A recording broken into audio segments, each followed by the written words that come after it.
Selamat sore dan selamat datang di seri webinar AI dan Manusia, Kolaborasi Masa Depan. Perkenalkan, saya Sonia Indra dari Unit Office of Institutional Advancement Universitas Kristen Petra yang akan memandu acara ini selama 90 menit ke depan. Sebelum itu saya mengucapkan selamat datang kepada Bapak Rektor Universitas Kristen Petra, Bapak Profesor Dr. Insinyur Juwantoro Harjito, Master of Engineering yang berkenan hadir dalam acara ini pada sore hari ini. Acara ini diselenggarakan oleh Program Studi Teknik Elektro dan Program Internet of Things Fakultas Teknologi Industri UK Petra dan didukung oleh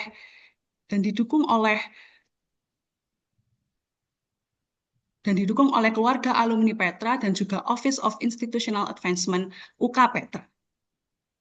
Sebelum itu saya izin untuk merecord meeting ini. Oke. Acara hari ini adalah seri pertama dari webinar AI yang berjudul AI untuk Semua disampaikan oleh dosen teknik elektro Bapak Indar Sugiharto yang akan mengupas bagaimana AI akan mengubah kehidupan kita sehari-hari dan bagaimana pengaruhnya di masa depan. Sebelum memulai acara ini, izinkan saya memimpin doa acara ini secara Kristiani. Marilah kita bersama-sama bersatu dalam doa. Tuhan Yesus Kristus, terima kasih karena atas kemurahan-Mu Engkau mengumpulkan kami semua di acara ini pada sore hari ini.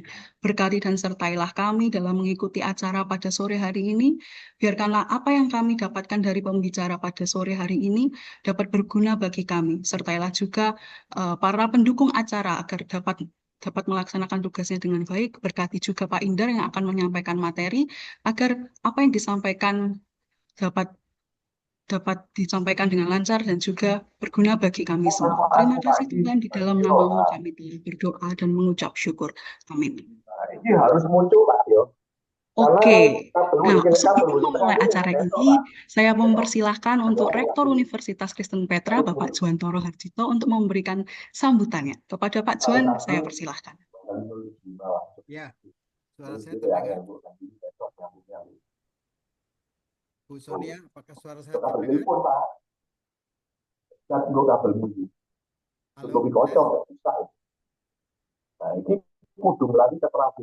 ya, Pak Juan, permisi suaranya tidak terdengar, Pak. Tidak terdengar. Ini suaranya kecil sekali, Pak. Pak, 20 beda. Ya itu kita kok Pak. Kecilnya telepon ini dengan panjang 20 meter, illuminasinya masuk ya. Ada lagi harus kontraktor. Ya, apakah sudah terdengar? Kalau kontraktor itu masuk, bisa nggak? Oh, ini Apakah sudah terdengar? Masih kecil, Pak, suaranya, Pak. Saya sudah dengar, Bu. Cuma ada suara lain yang masuk. Iya, Tapi suaranya Pak Jan Ya wes. dengar suara. Dengar ya? Jelas, sudah dengar, sudah jelas. Oke, terima kasih. Jadi selamat sore Bu Sonia, selamat sore Ibu Bapak semua. Ya, secara khusus untuk teman-teman alumni, ya, Petra Nation alumni yang berkenan hadir dan mengikuti acara ini. Jadi saya sambut baik dan bergembira sekali acara ini boleh terselenggara. Teman-teman dari Prodi Teknik Elektro, ya, Pak Indar, Pak Handi, dan semua juga teman-teman Kanitra, OIA, terima kasih sudah menyelenggarakan acara ini. Rasanya hidup kita dijungkir balik ya, terakhir-terakhir ini. Bahkan tidak hanya kabar tentang PHK, tetapi juga bahkan kabar-kabar yang seperti apa ya, sangat menakutkan kok kita menghadap masa depan. Tentang banyaknya apa?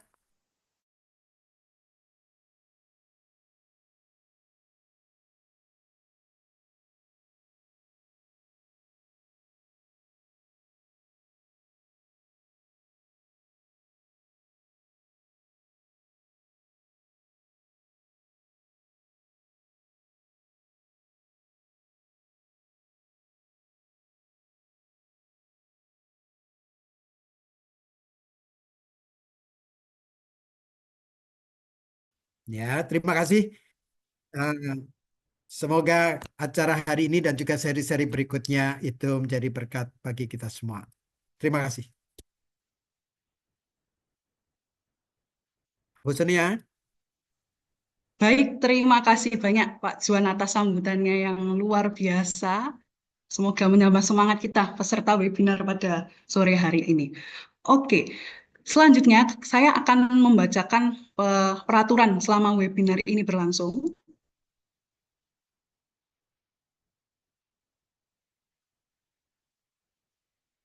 Oke, saya izin share dulu.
Oke, mohon maaf Bapak Ibu tadi ada gangguan sama jaringannya. Saya izinkan untuk share peraturan webinar sore ini. Oke.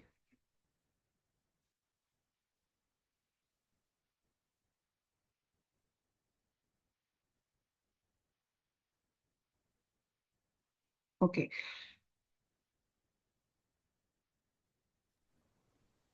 Oke, peraturan selama webinar berlangsung, peserta wajib menggunakan nama di Zoom sesuai dengan nama yang didaftarkan di Google Form. Jadi silakan Bapak Ibu dicek terlebih dahulu apakah sudah sesuai nama yang di Zoom ini dengan nama yang di Google Form.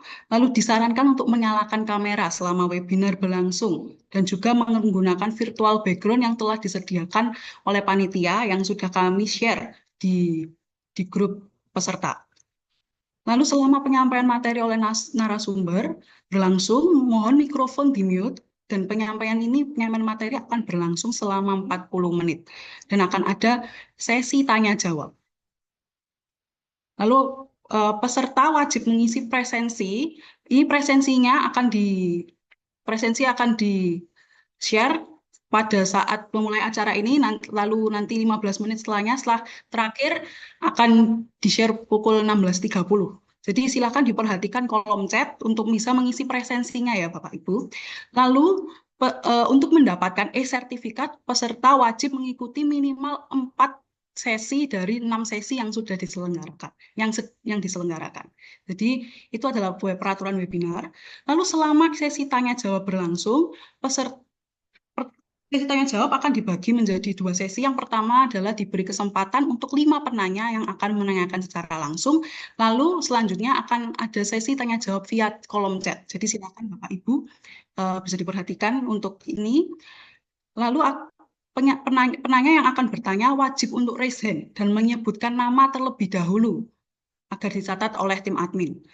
Nah, untuk pertanyaan di kolom chat sendiri, peserta wajib untuk menyebutkan nama, lalu setelah itu diikuti dengan pertanyaan. Dan peserta nanti yang bertanya di kolom chat akan diberi kesempatan untuk menanyakan langsung. Dan juga apabila pertanyaan yang diajukan sama dengan pertanyaan sebelumnya, akan kami lewati pertanyaannya. Gitu. Nah,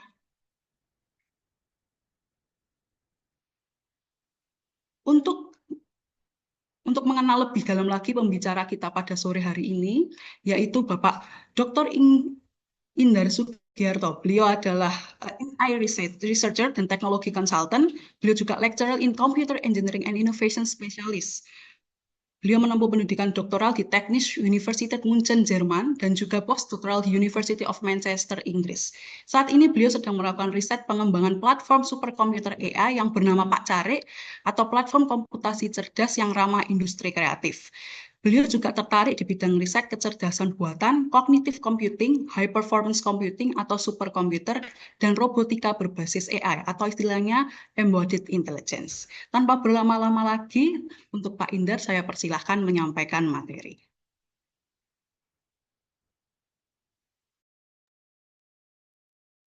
Ya, baik. Terima kasih Bu Sonia. Selamat sore Bapak Ibu sekalian. Cek sound dulu ya, apakah suara saya kedengaran dengan baik atau enggak? Suaranya Pak Indar terdengar dengan sangat jelas. Baik, terima kasih. Izin saya share layar saya ya. Silakan Pak Indar.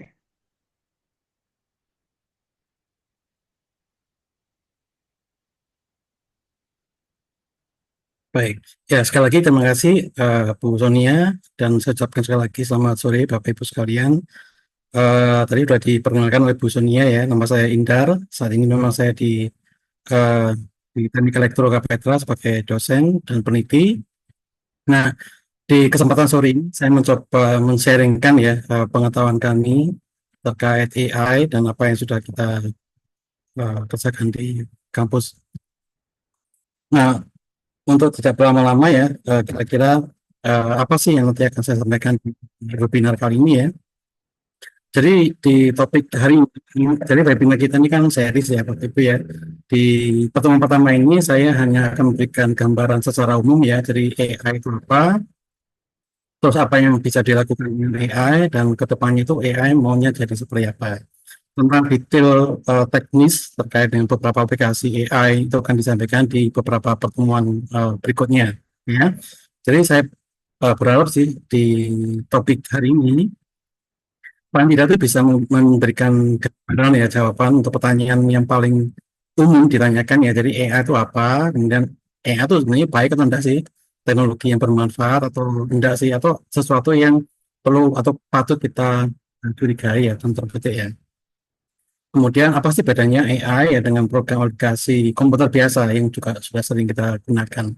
Dan kira-kira 5 atau 10 tahun ke depan ini AI ini mau akan jadi seperti apa. Ya, nanti akan kita lihat di dalam slide berikutnya.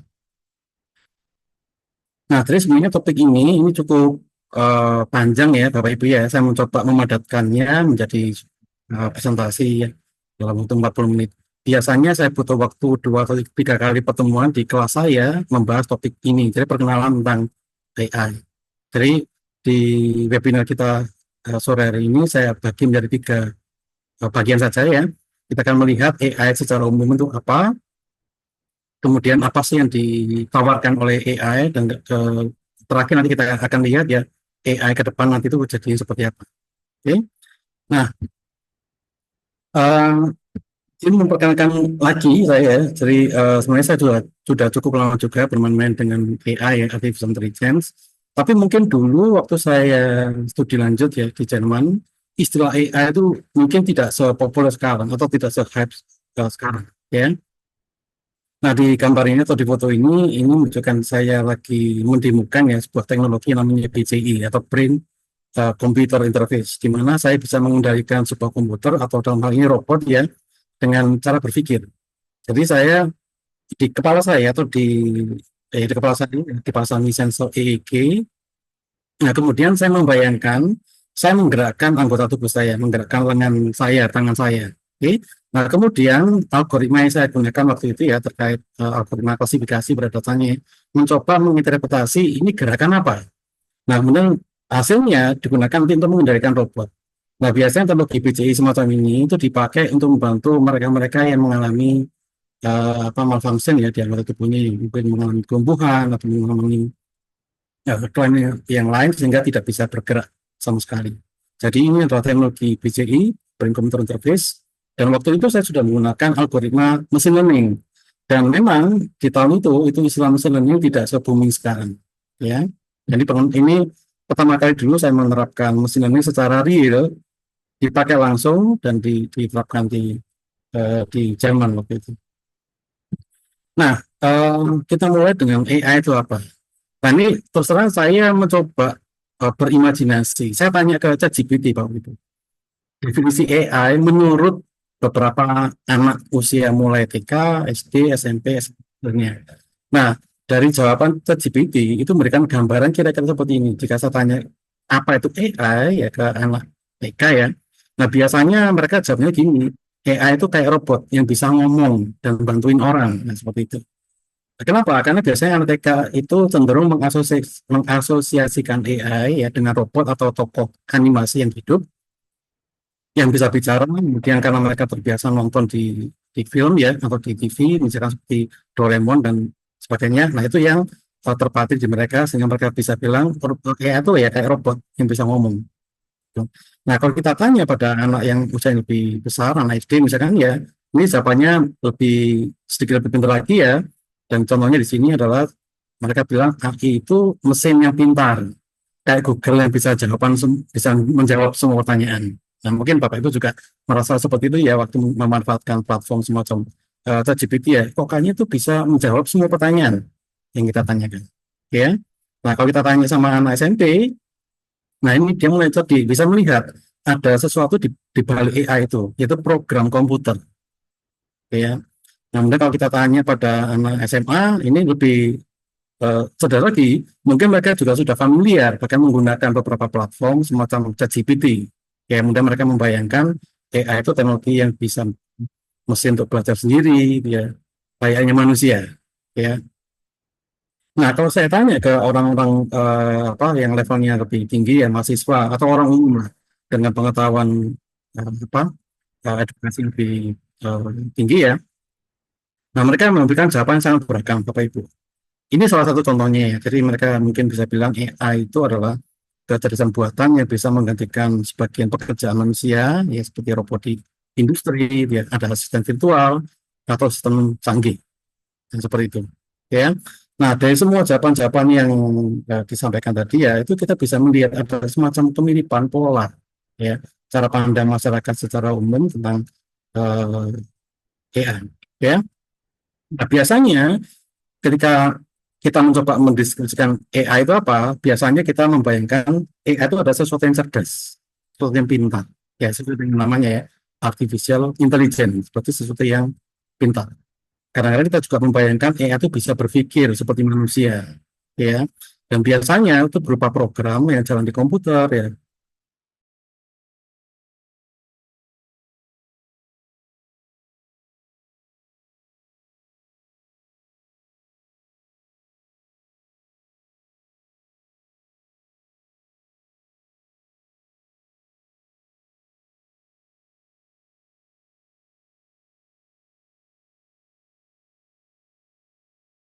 Rektor ya. Ya banyak orang tuh mengalami semacam ketakutan, jangan-jangan AI nanti itu akan menggantikan peran manusia atau menggantikan pekerjaan-pekerjaan manusia. Nah, seperti itu. Menyenangkan, tapi juga membahayakan. Nah, ini paradigma yang umum yang kita lihat ya di masyarakat kita saat ini. Nah, kan definisi dari AI itu sendiri itu sebenarnya sangat luas ya, Bapak Ibu ya. Dan memang tidak ada konsensus yang bisa diterima semua orang. Karena banyak orang itu memberikan definisi yang berbeda-beda terkait AI.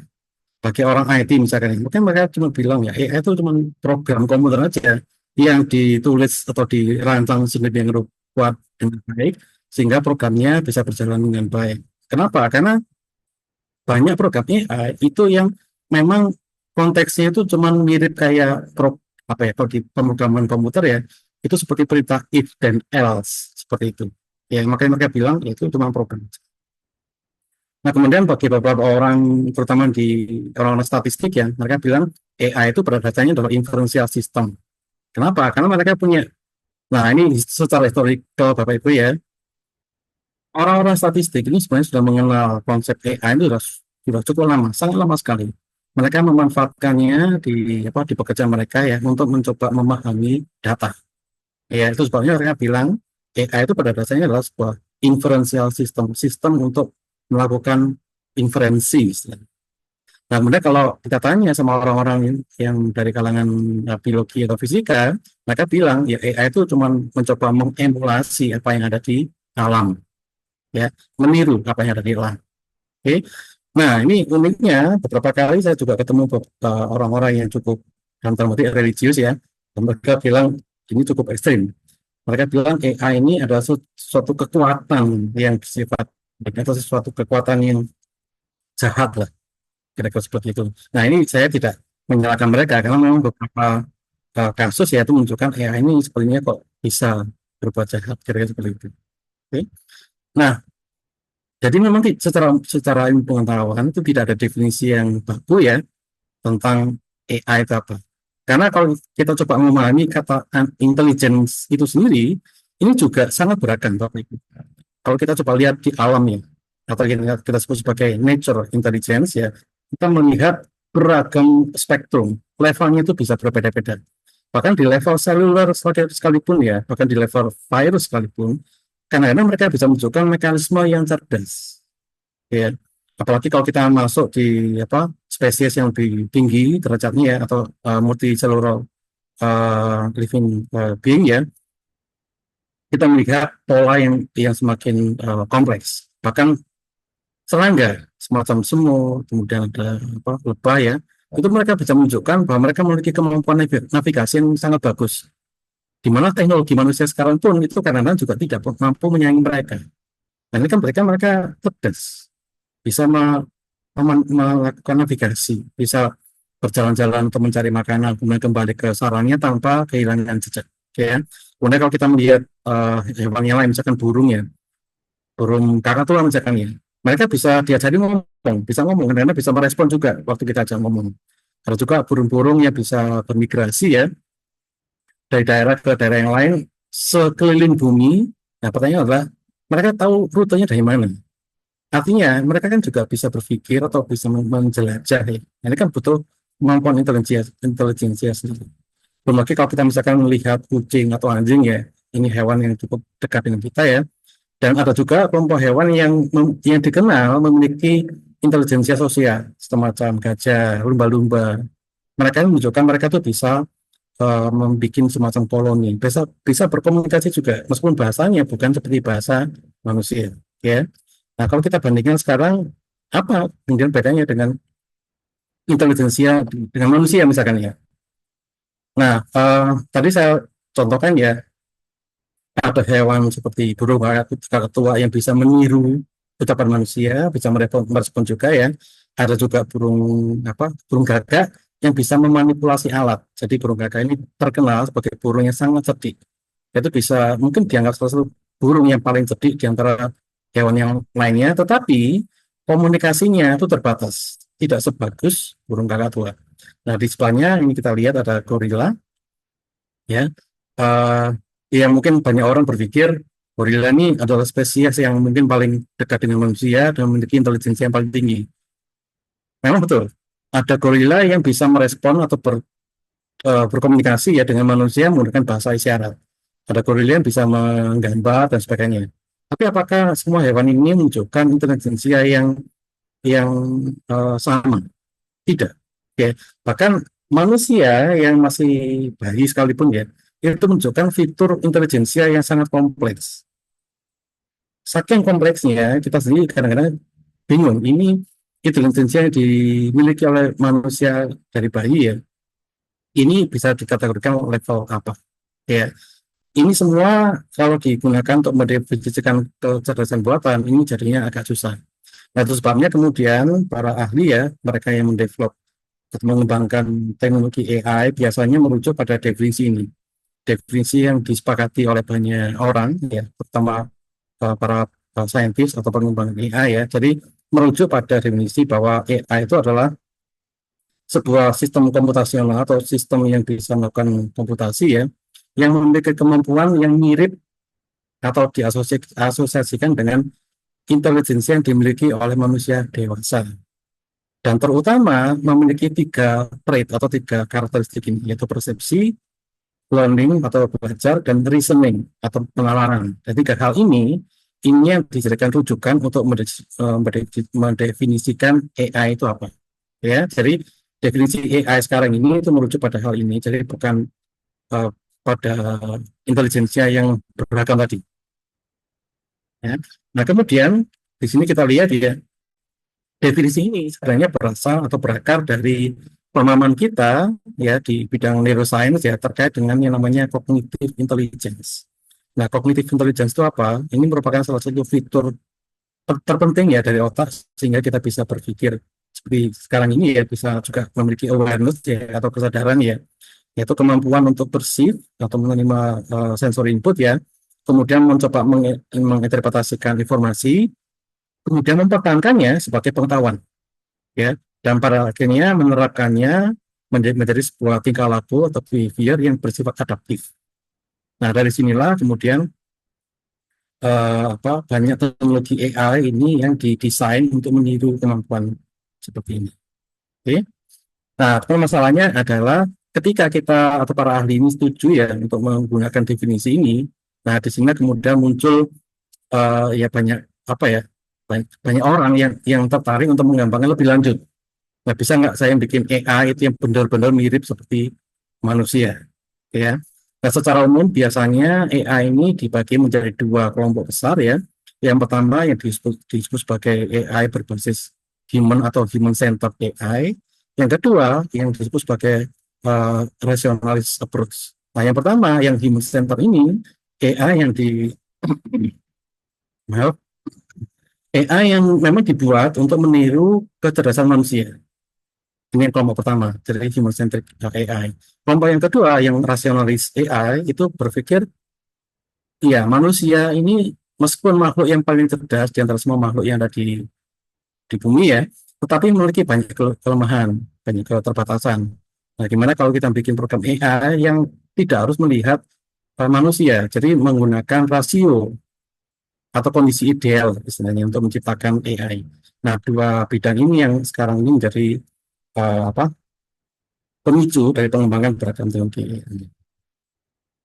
Nah, kemudian kita lihat ya, tahun-tahun belakangan ini ya, terutama mulai tahun 2023 sampai tahun sekarang ya, 2025 ya, kita melihat peningkatan yang sangat signifikan ya terhadap AI ini. Banyak orang tertarik untuk mengenal AI itu apa, bahkan menggunakan AI. Kalau orang-orang pengembang AI memang sudah dari dulunya mereka memanfaatkan AI, tapi ini adalah kata kunci yang muncul di Google Search Engine ya, dan kita lihat ya kurvanya itu naik sangat-sangat tajam sekali di beberapa tahun terakhir ini. Sejak tahun 2023 dan 2025 itu naik terus eksponensial. Penasaran kalau orang dengan AI itu apa ya, dan kemudian di grafik sebelah kanan kita lihat ya, ini juga terjadi peningkatan yang luar biasa dari sisi komputernya ya, dari sisi platform yang nanti digunakan untuk menciptakan AI. Jadi komputasinya sekarang ini sangat intens ya Bapak Ibu ya. Untuk bisa menjalankan program AI itu biasanya dibutuhkan komputer yang sangat powerful. Nah, itu sebabnya juga di kampus kami di Petra ya, kami sekarang juga sedang mencoba membuat merakit platform semacam ini ya, berupa sebuah cluster superkomputer yang diharapkan nanti itu bisa digunakan untuk mengembangkan aplikasi-aplikasi AI yang bisa dipakai banyak orang. Nah, kemudian kalau coba kita cari di Google ya, tools atau aplikasi atau program-program aplikasi terkait AI itu ada apa saja? Ini muncul banyak sekali, ada ratusan. Ya, jadi saya tidak bisa menampilkan semuanya, tidak mungkin menjelaskan semuanya, ya, karena waktunya nggak cukup ya. Jadi ada ratusan tools Bapak Ibu yang mengklaim mereka ini berbasis AI. Ya, jadi memang sekarang ini seolah-olah aplikasi AI ini muncul menjamur. Ya, ada banyak sekali. Termasuk ini presentasi yang saya gunakan ini juga ada hubungannya dengan AI, jadi memanfaatkan AI juga. Ya. Nah, sebenarnya kenapa sih atau kenapa ya AI sekarang ini sepertinya booming ya, hype-nya itu cukup tinggi tahun belakangan ini. Apa sebenarnya melatar belakang motivasi apa yang menyebabkan AI ini sangat booming sekarang ini? Nah, kalau kita coba pahami ya, AI ini bukan teknologi baru ya Bapak Ibu, bukan hal yang baru kemarin ditemukan, bukan. Ini teknologi yang cukup lama sebenarnya. Sejak tahun 1900-an itu orang sudah memikirkan bahwa ada ada sistem mekanik lah, meskipun waktu itu belum ada komputer ya, maka bisa berpikir suatu saat nanti itu pasti akan ada sistem mekanik ya yang bisa bekerja sendiri, bekerja independen ya tanpa harus dikendalikan oleh manusia, dan mungkin alat ini bisa bekerja bersama-sama dengan manusia. Nah, kemudian di tahun 50-an ketika komputer mulai dikembangkan, ya orang mulai berpikir, bisa nggak kita bikin program yang cerdas? Nah, kemudian kita sering mengenal ya namanya Alan Turing. Ini adalah salah seorang matematikawan dari Inggris ya yang berjasa memenangkan Perang Dunia Kedua, yang membantu sekutu memecahkan kode rahasia Jerman. Ya. Nah, si Alan Turing ini kemudian mempropos sebuah tantangan atau challenge. Dia berpikir gini, kalau misalkan dia diberikan komputer dengan storage memori yang unlimited ya, maka dia tuh bisa bikin program yang bersifat intelligence yang nanti itu bisa menunjukkan bahwa dia itu mirip dengan manusia. Nah, ini nanti yang menjadi cikal bakalnya namanya Turing test. Ya. Jadi kalau kita lihat sejarahnya itu sudah cukup lama ya, orang bermimpi ada teknologi itu yang seolah-olah bisa bekerja secara independen, bekerja secara cerdas. Ya, cukup lama. Nah, di dalam perkembangan atau perjalanan ini kita melihat ya, sebenarnya AI ini ya tidak selamanya mulus. Teknologinya itu tidak selamanya berjalan dengan baik. Kita mencatat ada 2 kali masa di mana AI ini mengalami yang namanya penurunan minat. Jadi orang tidak lagi tertarik dengan AI. Ini disebut sebagai AI winter. Ya. Jadi AI winter pertama itu terjadi tahun 70-an. Ya.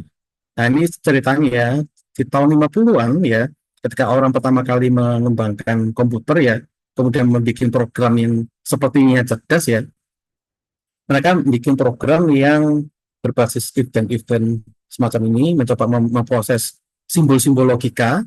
Nah, kemudian mereka menunjukkan bahwa program komputer mereka itu bisa menyelesaikan permasalahan-permasalahan data analitik seperti itu. Ya, dan mereka berargumen bahwa ini kalau dikembangkan lebih lanjut, ini bisa digunakan untuk menciptakan program yang lebih kompleks. Nah, salah satunya adalah program yang namanya General Problem Solver, atau yang lainnya namanya adalah logic theories. Ya, nah cuman setelah ditunggu ya, kok tidak ada perkembangan. Ya, tidak ada perkembangan dan orang mulai jenuh menunggu. Dan ya fase pertama atau winter pertama di mana AI ini kehilangan momentumnya, banyak orang meragukan lagi. Ini cuma khayalan orang aja. Nah, kemudian muncul ide, gimana kalau kecerdasannya itu tidak dirupakan dalam bentuk program simbol-simbol ya, tapi diambil dari pakar.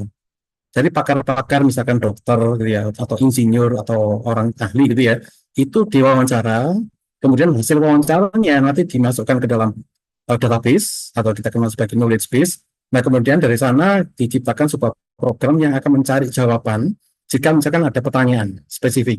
Nah, konsep ini nanti akan dikenal sebagai expert system atau sistem pakar. Ini cukup ngetren tahun 80-an ya. Dan ketika muncul sistem pakar ini pertama kali ya, orang mulai tertarik lagi dengan sistem pakar. Karena kelihatan sekali ketika ditanya ya pertanyaan tentang dunia kedokteran misalkan ya, maka komputer bisa memberikan jawaban yang cukup masuk akal, make sense. Ya. Jadi ada satu program waktu itu yang namanya MySyn yang cukup terkenal di dalam bidang kedokteran. Nah, cuma masalahnya dengan tipe sistem pakar semacam ini itu kelemahannya adalah kesulitan untuk mendokumentasikan semua keahlian dari para ahli tersebut. Yang pertama, yang kedua, semakin banyak keahlian yang disadap atau diwawancara tadi ya masuk ke database ya, maka programnya semakin lemot. Artinya apa? Artinya komputer di zaman itu belum terlalu mumpuni untuk bisa menghasilkan program AI yang lebih fleksibel, lebih cerdas. Nah, ini menyebabkan kemunduran lagi. Orang tidak lagi tertarik lagi dengan AI. Ya, jadi seolah-olah mereka apatis lagi. Ya. Nah, kemudian muncul model-model lain dari AI ya, yang tergolong atau masuk ke kelompok yang kita kenal sebagai koneksionis. Nah, di dalam koneksionis ini ada beberapa model. Contohnya adalah model yang disebut sebagai jaringan saraf tiruan yang nanti menjadi cikal bakal dari teknologi yang namanya deep learning. Nah, dengan menggunakan model yang namanya jaringan saraf tiruan, ya, maka mereka bisa menghasilkan model yang bisa menganalisa data dengan mudah, dengan baik, tanpa harus diinstruksi secara manual. Ini yang disebut sebagai machine learning. Ya. Nah, kehadiran mesin learning ini menyebabkan AI mulai muncul lagi, ketertarikan orang terhadap AI itu muncul lagi. Terlebih ketika para pakar betul menemukan teknik untuk membuat AI-nya atau jaringan saraf neuron tadi itu belajar secara otomatis dari data dengan algoritma yang disebut sebagai backpropagation. Nah, inilah yang menjadi tonggak perkembangan lebih lanjut ya dari AI, dan kita lihat sekarang kemajuannya cukup eksponensial. Nah, satu hal lagi yang perlu dicatat ya Bapak Ibu ya, sebenarnya teknologi AI ini tidak bisa berkembang seperti sekarang tanpa kemajuan di bidang hardware komputer. Ya, nah sebenarnya teknologi AI berbasis jaringan saraf neuron tadi itu sebenarnya kalau kita jalankan di komputer biasa, ya itu jalannya lambat sekali. Nah, dengan munculnya hardware yang namanya GPU ya, atau Graphics Processing Unit ya, atau orang awam menyebutnya sebagai graphic card atau VGA card ya, rupanya ini bisa dimanfaatkan untuk mempercepat komputasi. Jadi perhitungan dari model jaringan saraf neuron itu semuanya bersifat matriks. Nah, untungnya yang GPU tadi itu adalah hardware yang memang didesain untuk perhitungan matriks. Nah, begitu diberikan ke GPU, komputasi itu bisa berjalan dengan sangat cepat sekali. Nah, inilah kemudian yang menyebabkan explosion di bidang AI. Komputasinya menjadi sangat-sangat cepat dengan adanya GPU. Ya, nah sekarang tanya semakin meningkat. Nah, yang perlu dicatat juga adalah kalau nanti akan kita lihat ya, teknologi AI sekarang yang lebih kita kenal sebagai deep learning ya, kemudian berikutnya kita sebut sebagai generative AI. Ini pada dasarnya meniru juga apa yang dilakukan oleh expert system. Bedanya di mana? Kalau di expert system, kemampuan dari pakar, ya misalkan dokter, engineer, atau apa, itu yang tadi diwawancara, itu dimasukkan ke dalam database. Oke. Nah, kalau deep learning yang sekarang ini, proses yang sama, jadi tapi data-datanya itu bukan didapatkan dari pakar ya, bukan, tapi dari sumber-sumber textbook ya, atau dari apa bacaan-bacaan atau literatur yang kemudian dimasukkan ke dalam database, kemudian digali informasinya menggunakan machine learning. Ya, ini nanti yang menjadi cikal bakal dari namanya LLM yang sangat populer ya, contohnya ChatGPT. Nah, jadi ada pola, ada kemiripan. Ya, nah permasalahannya adalah sampai sejauh mana nanti perkembangan AI itu bisa sampai atau bisa menjadi tools yang sangat cerdas. Nah, ini yang menjadi pertanyaan. Apakah nanti akan muncul winter lagi?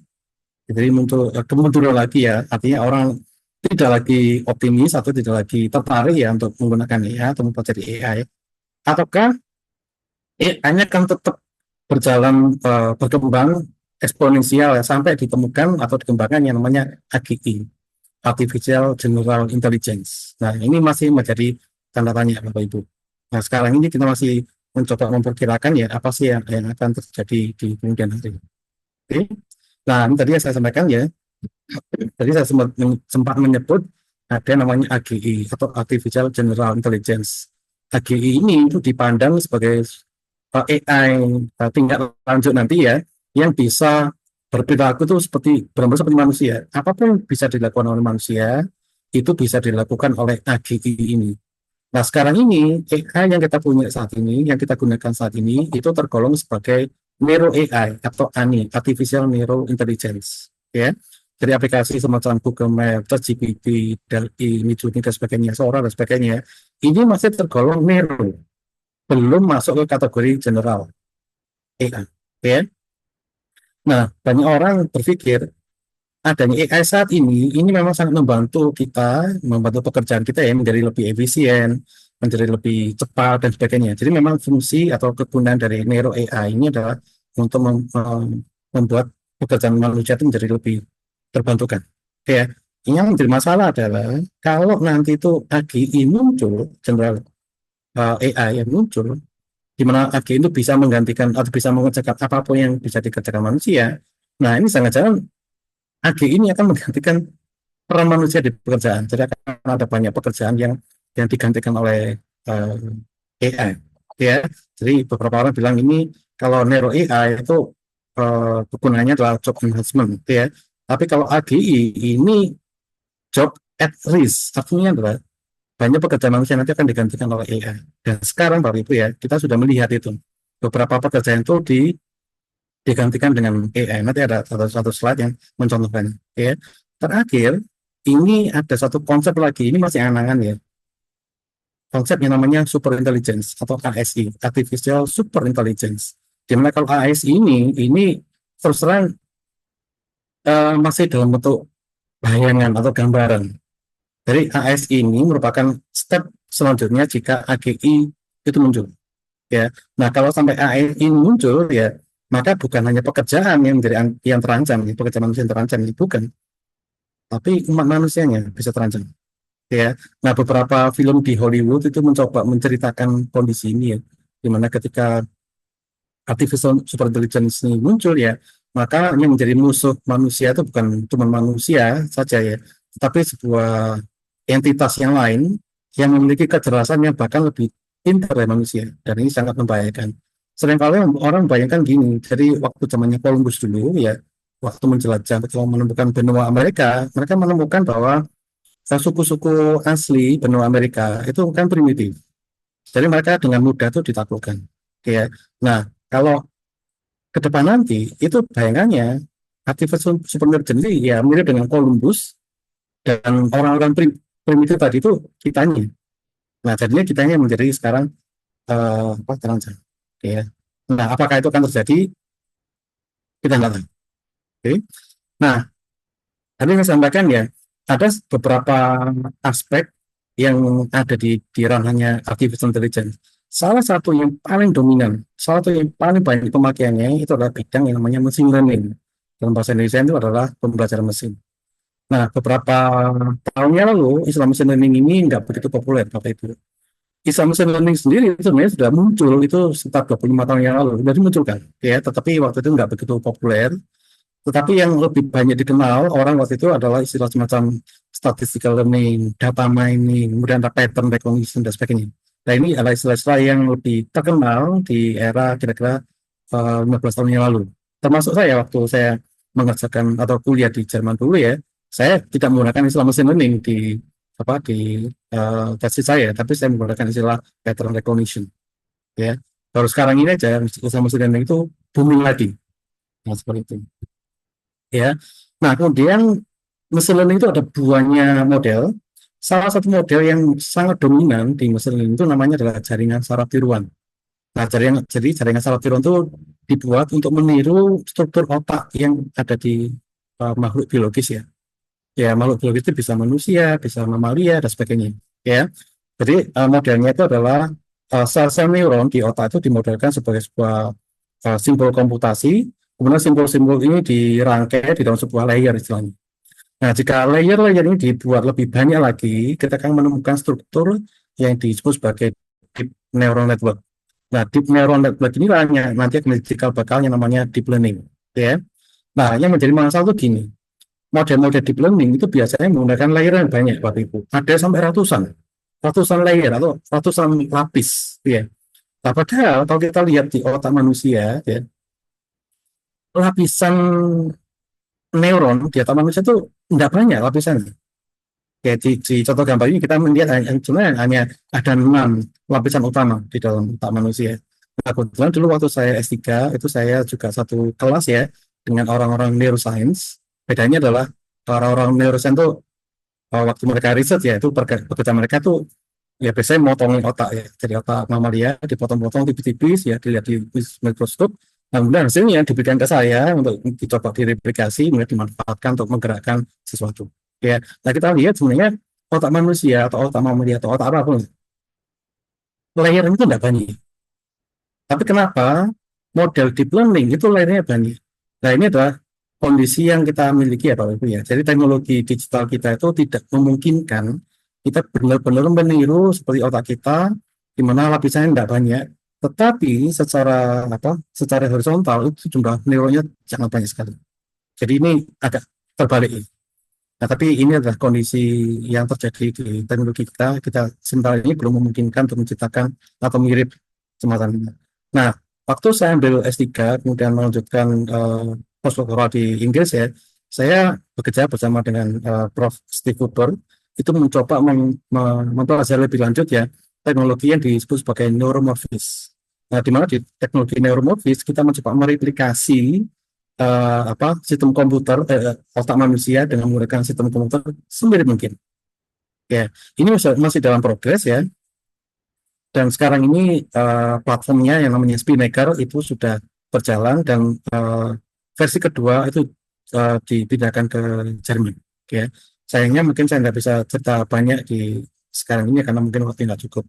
Jadi saya skip dulu. Intinya yang mau saya sampaikan sekarang ini adalah teknologi komputer yang kita miliki sekarang ini berusaha mereplikasi, berusaha meniru struktur otak manusia supaya muncul aspek kecerdasan.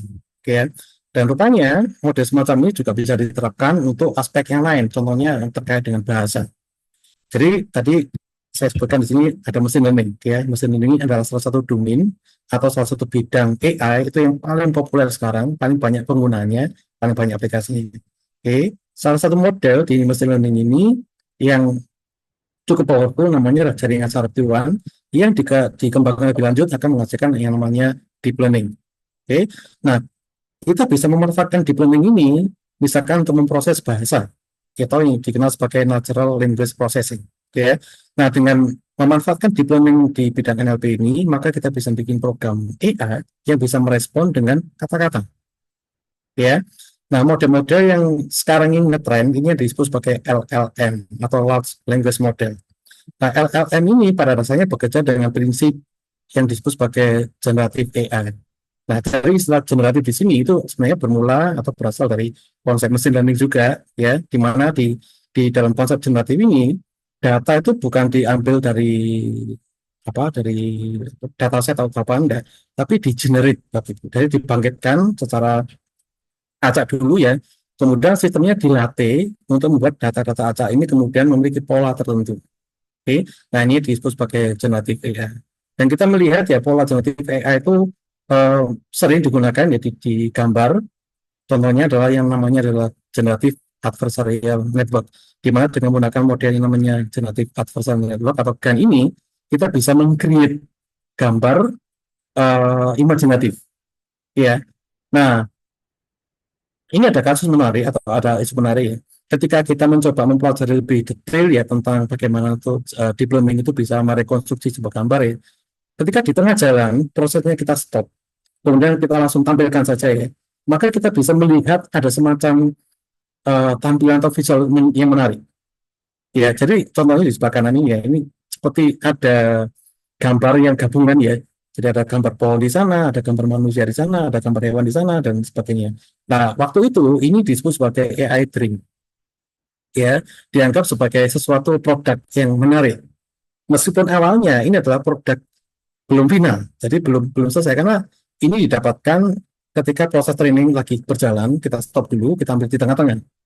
Ya, jadi bukan produk final. Nah, ini dipakai AirDream dan nanti akan mengantarkan pada fenomena yang kita kenal sebagai halusinasi. Oke ya.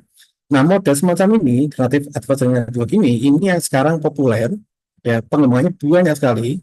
Nah, salah satunya kalau Bapak Ibu buka alamat website ini ya, ini www.thispersondoesnotexist.com ya. Ini kalau Bapak Ibu buka ya, maka di sana akan ditampilkan foto orang. Nah, tapi orang ini itu tidak ada di muka bumi. Kenapa? Karena fotonya di-generate oleh AI. Ya, sekali lagi tekniknya itu menggunakan teknik yang namanya generative adversarial network ini. Nah, kemudian dari sini ya, dari GAN ini bisa dikembangkan lebih lanjut, bukan hanya diterapkan di gambar, gimana kalau diterapkan di stream gambar atau kita kenal sebagai video atau film. Nah, contohnya adalah yang kita kenal sebagai Sora, ini produknya OpenAI. Dan mungkin Bapak Ibu pernah lihat ya, sebelah kanan ya, ini scene di video, di mana scene videonya ini di-generate otomatis oleh AI-nya, bukan ngambil dari kota mana, enggak, tapi di-generate secara otomatis. Ya. Nah, ketika mekanisme adversarial semacam ini diterapkan di model yang lain, contoh suara ya, maka kita juga bisa menemukan aplikasi AI yang bisa menciptakan lagu. Nah, ini kebetulan beberapa waktu yang lalu saya minta tolong ke partner saya, ke istri saya, bisa nggak buatkan lagu buat saya dia menggunakan AI. Nah, kemudian dia membuatkan lagu ini. Ini mungkin saya coba tampilkan ya, apakah bisa dilihat enggak? Ya, jadi kalau saya play,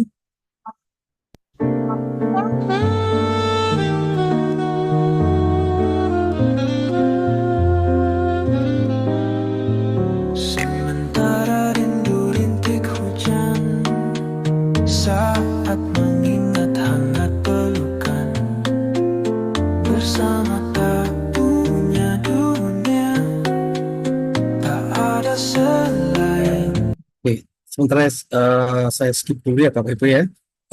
Semoga suaranya bisa kedengar karena tadi waktu kami coba ya sebelum webinar dimulai, suaranya lalu kedengaran pelan. Intinya yang mau saya sampaikan adalah ada aplikasi yang namanya Suno AI ini yang bisa digunakan untuk mengenerate musik lengkap dengan suara orangnya bisa dipilih ya, apakah suara orang laki-laki, suara perempuan, apakah mau pakai suara bass, tenor dan sebagainya, sopran dan sebagainya, itu bisa. Dia juga bisa mengenerate liriknya.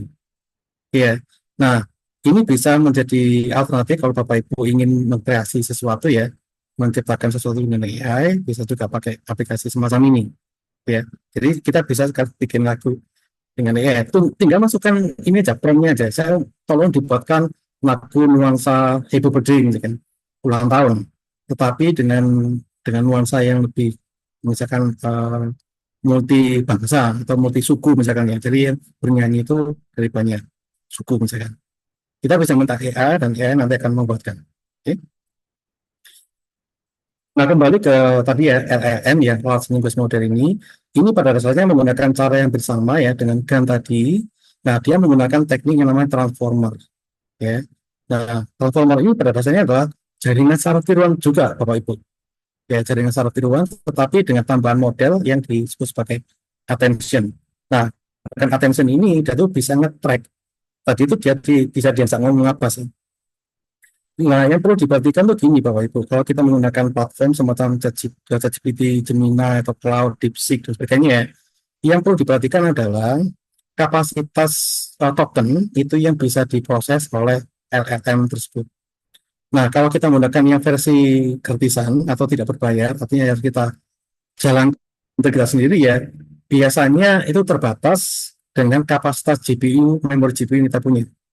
Ya, artinya ya dia tidak bisa merespon dengan cukup lama. Kadang-kadang setelah kita masukkan beberapa prompt ya, dia lupa. Tadi itu dia ngomong. Nah, kapan itu saya udah nyoba ya, saya set supaya memorinya itu sedikit ya. Setelah beberapa kali prompt, saya tanya lagi, pertanyaan sama dengan yang pertama saya tanyakan, dia tidak bisa mengingat. Ya. Nah, beda lagi kalau kita menggunakan yang versi berbayar ya, di mana berbayar itu biasanya di hosting di superkomputer server yang lebih besar, maka memorinya akan lebih lama sehingga dia bisa nge-track lebih lama, historicalnya itu bisa lebih lama.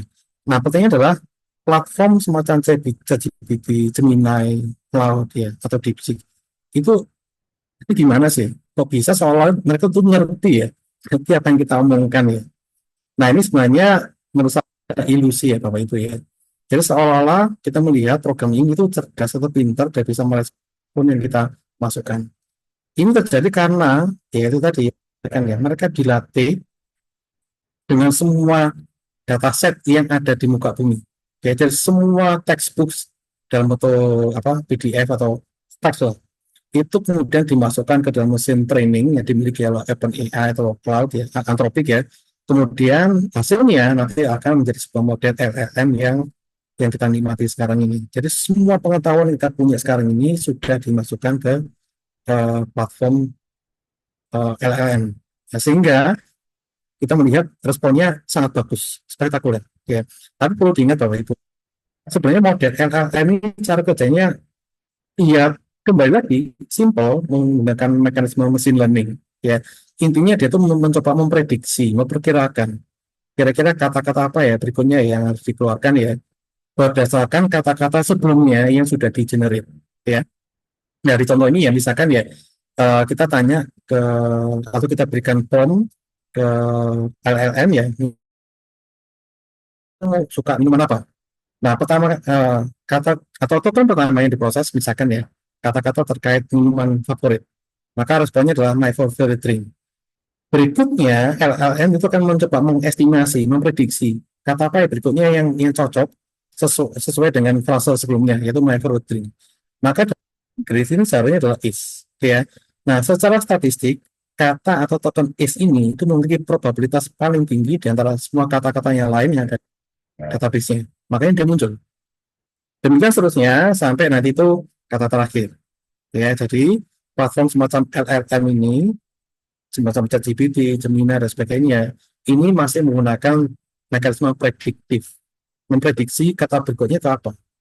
Nah, dari sehingga kemudian orang berpikir, ini kan berarti kan cuma halusinasi atau apa ya, ilusi lah. Ilusi bahwa seolah-olah LLM itu pintar. Padahal enggak. Semuanya berdasarkan perhitungan statistik. Ya. Nah, tetapi beberapa orang menemukan sebenarnya enggak juga. Karena ada beberapa kata-kata atau beberapa kalimat itu yang nggak pernah muncul di dataset, tapi bisa muncul. Nah, ini yang menjadi pertanyaan para developer atau pengembang AI ini dari mana? Itu soalnya kemudian beberapa orang itu curiga. Jangan-jangan memang kita sudah men-trigger mekanisme awareness yang ada di LLM. Ini masih menjadi perdebatan ya Bapak Ibu ya. Ini masih kita lebih lanjut. Nah, beberapa kalau Bapak Ibu mengikuti berita ya, ada pekerja Google itu yang terpaksa harus resign ya, temukan ini AI-nya itu sudah mulai aware dan dia mengalami semacam dalam tanda petik itu takut ya, ketakutan untuk mengerjakan pekerjaan ya.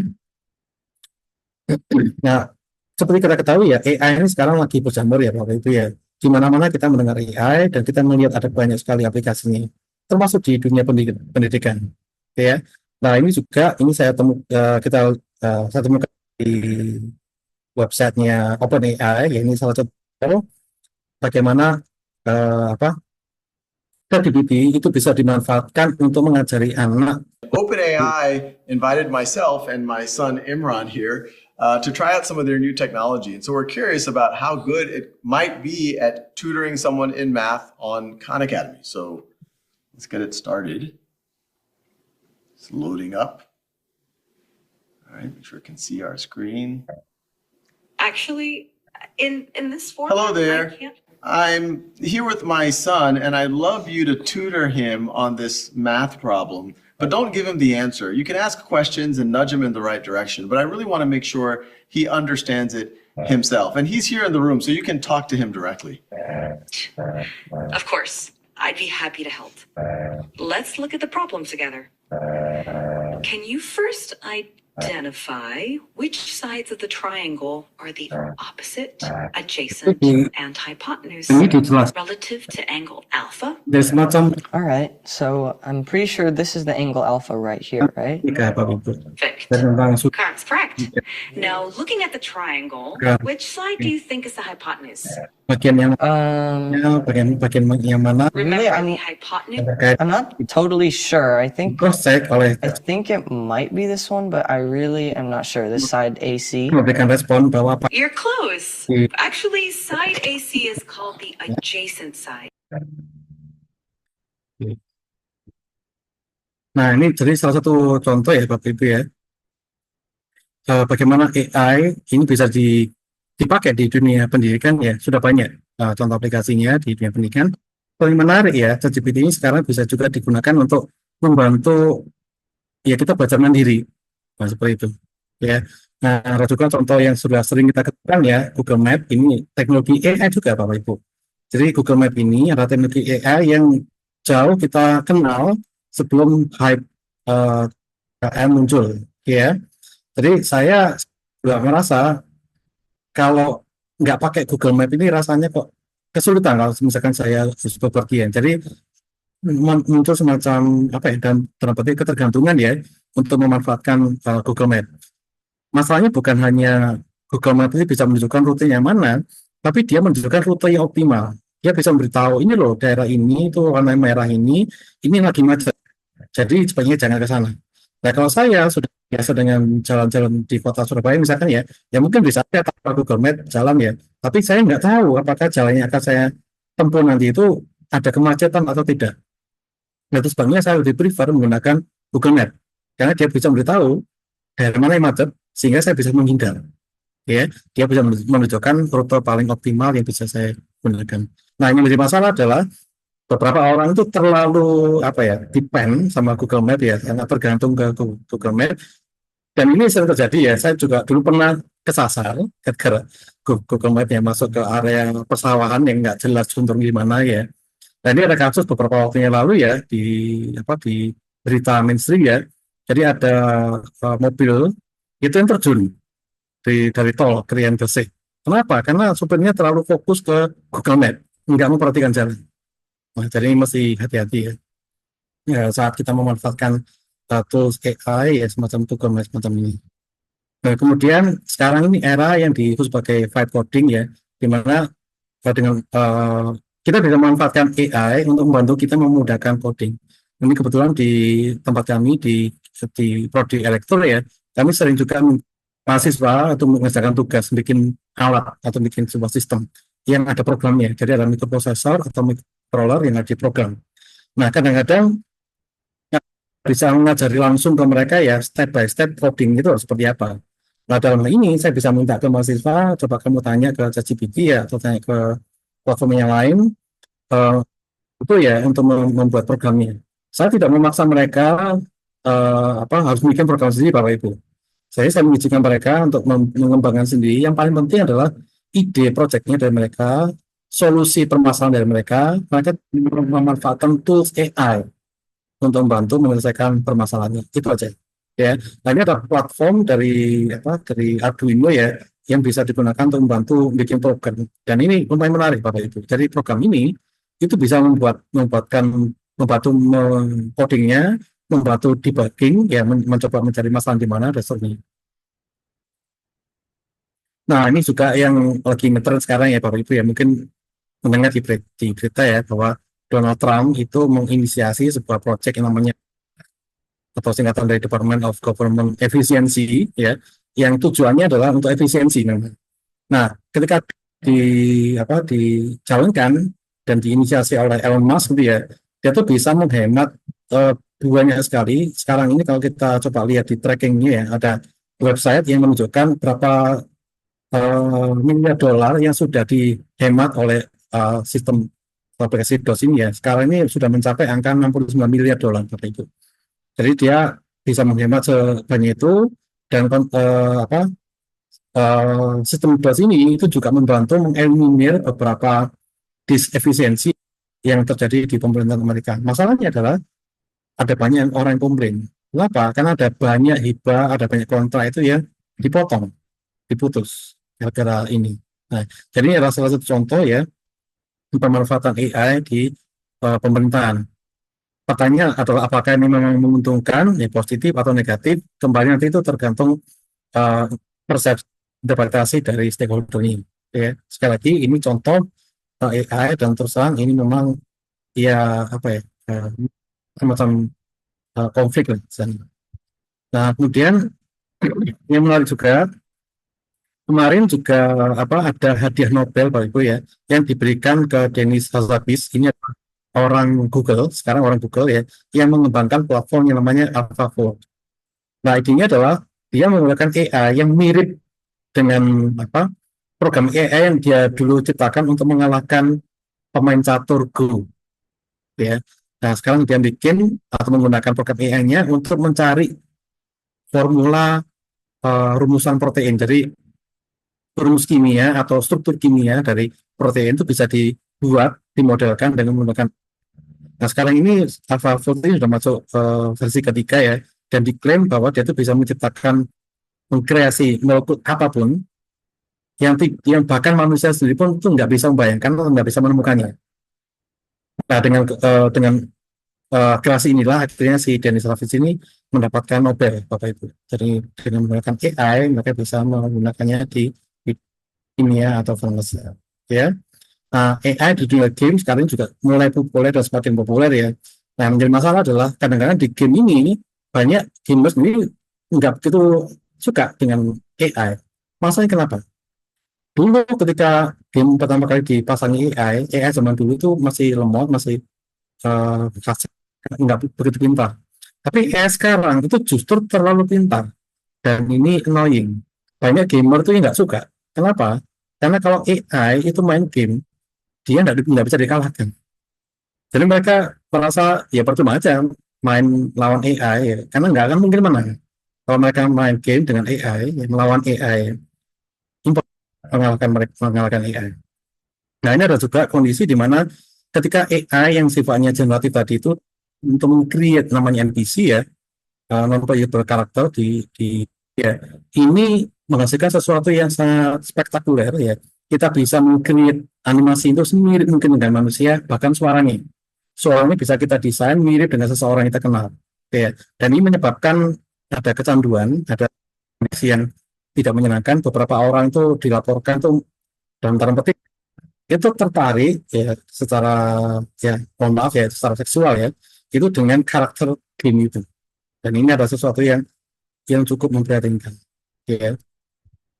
Nah, kemudian ini juga sering kita lihat ya beberapa waktu ini ya, ini juga apa di ya, gimana kalau kita pakai generative AI itu bikin konten untuk ini ya, ya mock up si Donald Trump ya.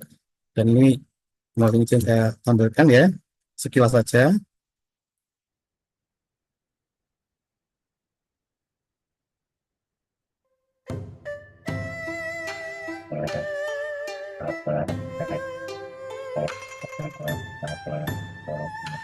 Ya, tertarik antara Cina ya.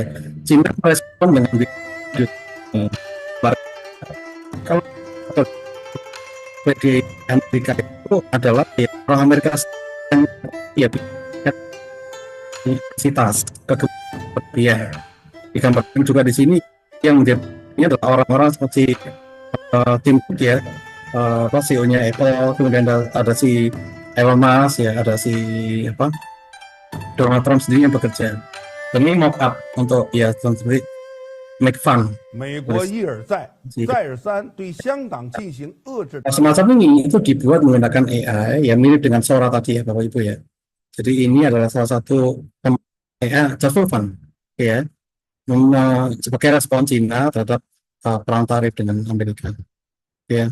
Nah sekarang kita lihat apakah AI ini memang selalu positif, selalu bisa digunakan untuk hal yang baik ya? Tidak juga. Nah kadang-kadang kita menemukan ada beberapa kasus ya AI disalahgunakan menciptakan video palsu atau kita kenal sebagai deep, dan juga sering digunakan untuk scam atau itu. Jadi ini juga muncul kemarin di media ya, di mana ada orang itu memanfaatkan videonya Bu Kofifa ya, kemudian diganti suaranya atau bukan diganti suaranya tapi konteksnya, kemudian gerakan bibirnya Bu Kofifa ini juga disesuaikan sehingga mengikuti apa yang disampaikan oleh di Bu Kofifa ya, di mana di video ini, di deepfake ini seolah-olah Bu Kofifa itu menawarkan motor murah meriah, asalkan nanti itu orangnya membayar mentransfer ke nomor tertentu. Nah, ya. Nah ini sudah ada di internet ya.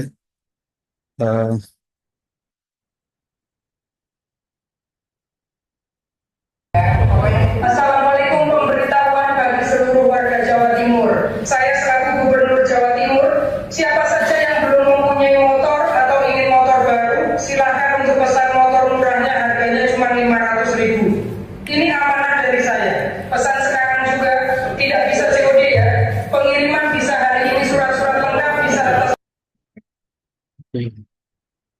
Nah, kalau kita perhatikan tadi ya Bapak Ibu ya, jadi gerakan bibir dari Bu Kofifa itu sudah mirip atau sama dengan kalimat yang disampaikan oleh Bu Kofifa, meskipun kalimatnya, kontennya itu bukan dari Bu Kofifa sendiri. Jadi ini adalah pemalsuan ya, deepfake.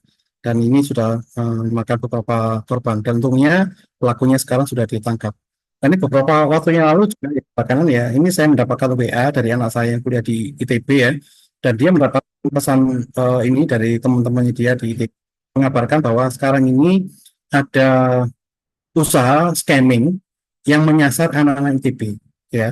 Nah mereka diminta untuk hati-hati dan memberikan informasi ke keluarganya, jangan sampai itu keluarganya menjadi korban.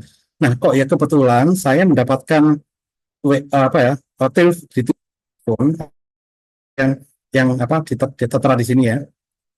Dan waktu saya angkat teleponnya, itu nggak ada suara orang sama sekali, cuma ada suara latar belakangnya. Nah, dari sini saya langsung curiga, dan saya tahu bahwa si penelepon, ya atau sistem yang menelepon saya itu sedang menunggu suara saya.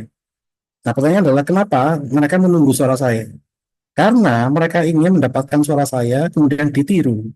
Suatu saat mereka bisa mereplikasi suara saya, dan mungkin ya akan menggunakannya untuk mengancam anak saya yang lagi kuliah di ITB dengan isu-isu tertentu untuk memeras dan sebagainya. Dan ini adalah kondisi yang sangat memprihatinkan ya. Jadi AI sekarang sudah bisa digunakan untuk scanning semacam ini ya. Jadi Bapak Ibu mesti hati-hati ya kalau misalkan mendapatkan telepon dari nomor yang tidak dikenal, hati-hati, jangan langsung langsung. Karena suara Bapak Ibu itu bisa direkam dan dipelajari atau nanti itu digunakan untuk menciptakan hoax atau menciptakan scam semacam ini. Ya, nah ini yang perlu kita hati-hati. Ya, jadi intinya adalah AI sekarang itu memberikan kemungkinan yang sangat luas sekali ya. Ada banyak hal yang bisa kita lakukan dengan teknologi AI sekarang ini. Teknologinya positif atau negatif itu tergantung kita, tergantung pemakai dan tergantung nanti itu si pengembang. Satu hal yang mau saya tekankan di sini adalah ada satu konsep yang disebut sebagai responsible AI. Menurut saya inilah salah satu hal yang perlu kita pegang, salah satu kita kuasai ya Bapak Ibu ya. Dan mungkin harus kita kembangkan lebih lanjut ya. Kenapa? Karena di dalam konsep AI ini kita diajarkan untuk bikin AI yang bertanggung jawab, AI yang bisa digunakan secara positif, dan AI yang bisa mungkin itu menjaga privasi, tidak menghasilkan sesuatu yang sifatnya melanggar etika dan seterusnya, sesuatu yang bisa dipertanggungjawabkan. Nah ini ada step-step yang perlu kita pahami. Jadi ada 5 prinsip utama di dalam responsible AI. Nah, cuma sayangnya saya nggak bisa menjelaskan lebih detail tentang konsep ini ya. Mungkin di sesi berikutnya atau di sesi berikutnya akan dijelaskan lebih detail tentang responsible AI.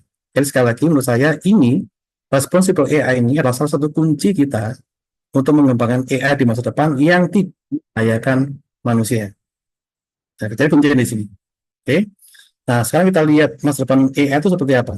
Ya. Nah, saya sampaikan ya, AI itu dulu kan mengalami pas ya Bapak Ibu ya, jadi pernah mengalami namanya winter. Nah sekarang ini kita belum tahu apakah ke depan akan jadi winter lagi atau tidak. Nah sekarang ini kita masuk di fase yang namanya agentic AI. Jadi kita udah lewat masa yang namanya generative AI, ya kita sudah menguasai betul. Nah sekarang kita masuk di fase namanya agentic AI. Di mana di fase ini itu AI digabungkan bersama-sama menjadikan hasilkan sesuatu yang lebih powerful lagi. Itu sama seperti kalau misalkan kita menggabungkan beberapa bagus, misalkan ya ada orang dari teknik sipil, kemudian diajak bekerja bersama-sama dengan orang dari arsitek, misalkan bekerja bersama-sama dengan orang-orang dari interior dan sebagainya, mereka berkolaborasi membangun sesuatu yang spektakuler, gedung yang spektakuler, yang ramah energi dan sebagainya. Nah sekarang bayangkan hal semacam ini dilakukan oleh AI. Nah ini disebut sebagai agentic AI. Nah, agentic AI inilah yang diprediksi nanti akan menjadi cikal bakal untuk menuju ke yang namanya artificial general intelligence. Ya, jadi sedikit lagi kita mungkin akan masuk ke eranya AGI. Nah, satu hal yang masih missing ya Bapak Ibu ya, itu yang namanya physical AI. Nah, physical AI itu apa? Nah, physical AI ini intinya gini, AI sekarang itu kan belajar dari apa yang kita berikan ke mereka. Ya, dari data-data trainingnya kita berikan. Sekarang bayangkan kalau AI-nya itu langsung masuk ke lingkungan, ke alam ya, kemudian belajar sendiri. Dan ini akan menyebabkan mereka itu bisa lebih responsif, tahu apa yang harus diputuskan, harus melihat ke data setnya. Nah ini disebut sebagai physical AI. Ini adalah AI masa depan. Nah, mungkin Bapak pernah filmnya seperti Matrix ya, bagian Reeves di sana. Kemudian ada film namanya iRobot ya, ada toko robot yang namanya Sony di sana. Nah, itulah contoh-contoh bagaimana physical AI itu bisa bisa dimunculkan. Nah, khususnya di filmnya Matrix ya, itu kan ada skenario di mana AI-nya ketika ingin memburu si Neo ini atau si Keanu ini, dia tuh harus muncul sebagai makhluk hidup. Nah, akhirnya yang dilakukan adalah AI-nya yang semula berupa program komputer kemudian dimasukkan ke dalam tubuh manusia. Dan akhirnya dia mencoba mencari si Neo. Ya, nah itu adalah ide physical AI yang bisa berinteraksi langsung dengan alam. Ya. Nah, kemudian yang perlu kita pahami adalah sekali lagi ya AI punya sisi positif, bisa mengantarkan kita masuk ke era yang namanya Society 5.0. Ya, ini adalah era ya mungkin bisa beberapa orang mengatakan ini era semacam utopia, gitu ya. Semuanya serba ideal, serba comfortable, ya serba mudah dijangkau dan sebagainya. Tetapi jangan lupa bahwa AI itu juga punya sisi negatif. Nah, masalahnya si Jensen ini adalah penerima Nobel yang juga mengembangkan AI ya, bisa dianggap sebagai godfather-nya AI. Itu malah memprediksi ini. AI sekarang itu sudah conscious, sudah sadar bahwa dia itu eksis. Nah, yang perlu diperhatikan tuh gini Bapak Ibu. Sesuatu yang sudah sadar itu biasanya insting untuk survivalnya itu akan muncul. Nah, ketika insting untuk survivalnya muncul, ya artinya adalah dia tuh berusaha untuk tetap hidup. Nah, gimana caranya dia tuh bisa tetap hidup? Salah satunya adalah memanipulasi. Nah, jadi kita mesti hati-hati ya. AI sekarang ini kita melihat ada tendensi dia tuh bisa menyembunyikan informasi atau fakta-fakta yang mungkin tidak dibutuhkan mereka. Nah, ini yang di dibilang hati-hati oleh si Jeffrey Hinton ini, ya. Oke. Nah, ini Oke, Pak topik Indar, ya, sangat menarik sekali ini diskusinya. Sayangnya waktunya sudah habis, Bapak, untuk ya, Pak. pemberian materinya. Oke, mungkin satu hal lagi yang mau saya sampaikan ya. Oke, baik, siap, Bapak. Ya. Nah, tadi saya ceritakan tentang AI, tapi lagi teknologi yang sekarang cukup lagi berkembang ya, dan ini yang namanya quantum computing. Ya, komputer yang performanya itu jauh dibandingkan komputer biasa. Nah, sekarang bayangkan apa jadinya jika quantum computing ini itu lagi dengan AI. Nah, ini menjadi satu pertanyaan ya, apa jadinya jika nanti itu quantum computing itu digabung dengan AI, ini akan menentukan masa depan kita dan kita nggak tahu apa yang akan terjadi. Ya, nah terkait dengan AI di Indonesia, apa sih yang kita lihat kurang ya di Indonesia ya? Nah, sayangnya Bapak Ibu, Indonesia ini cukup tertinggal ya dibandingkan dengan negara-negara sebelah. Bahkan dengan Malaysia cukup tertinggal jauh sekali. Ya, ini menjadi PR bagi pemerintah kita ya untuk mengejar ketertinggalan ini. Nah, sebagai ada 5 hal itu yang mau saya sampaikan ya. Yang pertama adalah AI itu adalah sebagai tools dan dia memang berkembang sangat pesat sekali. Dan saya berharap ya kita harus tetap aware ya, harus tetap membuat supaya kita paham perkembangan teknologi AI, jangan sampai ketinggalan. Yang kedua, sebenarnya kita nggak perlu takut ya dengan AI sekarang yang akan menggantikan pekerjaan manusia. Bukan AI-nya yang menggantikan manusia, bukan. Tapi manusia yang tahu bagaimana memanfaatkan AI dengan baik, itu yang akan menggantikan manusia yang lain. Jadi, lawan kita, kompetitornya tetap manusia, bukan AI.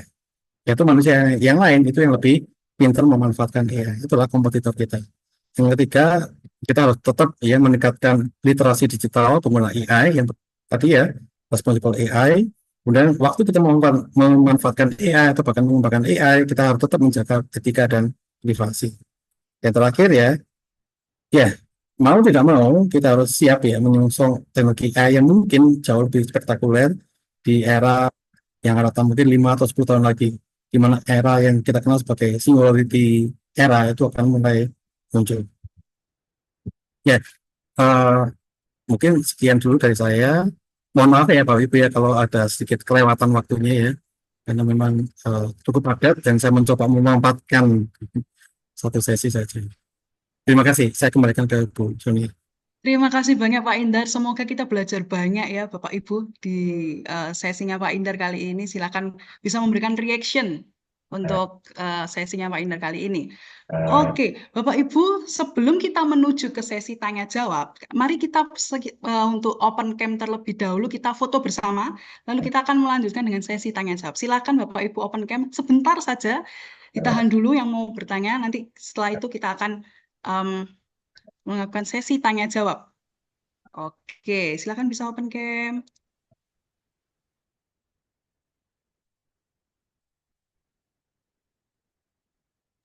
Oke, Bapak Ibu silakan open cam. Ini hanya 4 slide saja di saya, jadi cukup sangat-sangat singkat. Jadi, oke, bentar ya. Mohon ditunggu dulu. Oke, silakan bisa senyum.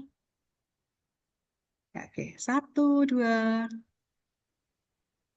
Oke, halaman pertama.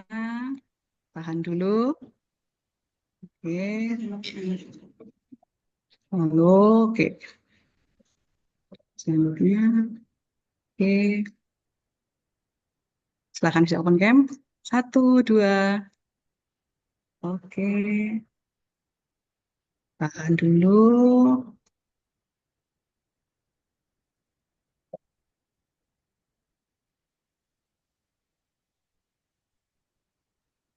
Halaman, oke, saya tahan. Ya. Oke. Tahan dulu. Oke, sebentar. Oke, luruskan. Tahan. Halaman terakhir sekarang, tunggu dulu. Oke.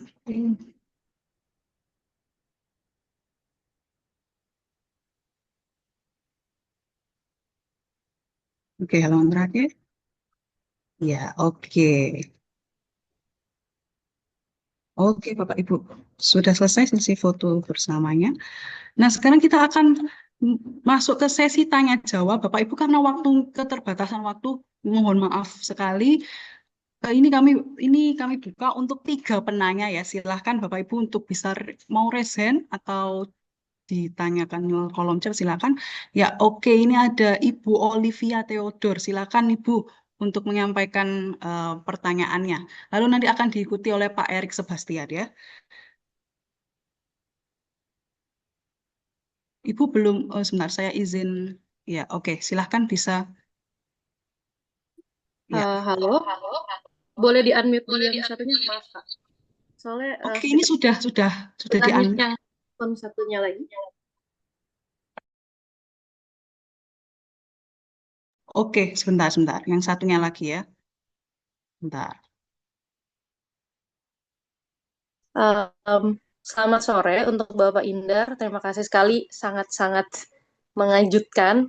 Tapi kebetulan saya ada sedikit background di ekonomi kreatif dan IPR, Pak. Jadi saya sangat penasaran, bukan seberapa etis ya. Jadi setahu saya selama ini sebelum AI semakin menggemparkan adalah kekayaan intelektual itu baru seseorang berhak mendapatkan hak intelektual ketika ide mereka sudah bentuk ada wujudnya gitu, Pak. Dan selama ini untuk seseorang bisa mewujudkan ide-ide mereka kan mereka butuh effort yang cukup besar.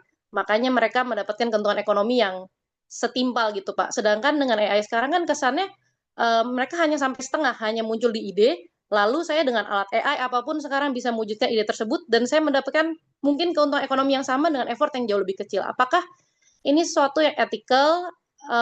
Misalkan saja karena kita tahu kayak yang belakangan lagi tren semua orang bikin gambar pakai Ghibli atau pakai Disney. Kesannya jadi mudah, jadi tidak berharga, atau bikin lagu tadi seperti yang Bapak contohkan. Apakah memang perlu ada pergeseran definisi dari IPR sendiri, ataupun gimana Pak ngimbangin AI dan IPR ini? Karena kan hukum kita nggak pernah bisa catch up tuh, apalagi tadi Indo ketinggalan banget. Sedangkan Indonesia lagi gembor-gembornya pengen menggunakan aircraft dan IP sebagai salah satu penopang ekonomi bangsa gitu. Padahal hukumnya sangat-sangat belum mampu untuk mensupport. Kira-kira menurut Pak Indar yang sudah sangat lama di bidang ini dan juga dekat dengan dunia ekonomi kreatif itu bagaimana ya Pak? Gitu, terima kasih.